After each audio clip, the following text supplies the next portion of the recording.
ಗಂಟಿನಲ್ಲೇ ನನ್ನ ಏಳು ಏಳು ಜನ್ಮ ಜನ್ಮ ಪಾಪಗಳ ಗಂಟು ಕಟ್ಟಿ ಹೊರಟೆನ ಶಬರಿಮಲೆಗೆ.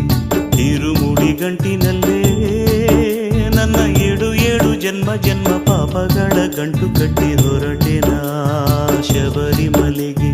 ಹೊರಟೆನ ಶಬರಿಮಲೆಗೆ. ಯಾತ್ರೆಗಾಗಿ ಕಾಯುತ್ತಿದ್ದ ಜನ್ಮಗಳು ಲೆಕ್ಕವಿಲ್ಲ. ಈ ಯಾತ್ರೆ ಮಾಡೋ ಸಾಧ್ಯತೆಯು ಯಾವ ಜನ್ಮ ಪುಣ್ಯವು.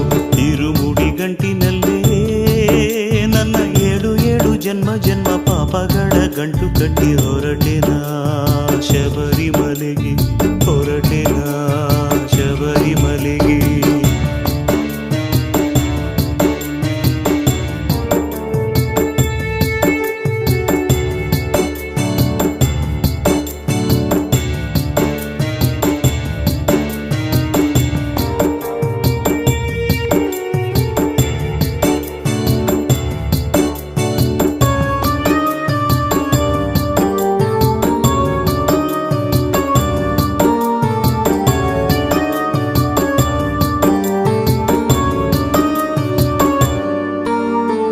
ಅರಿತು ಅರಿಯದ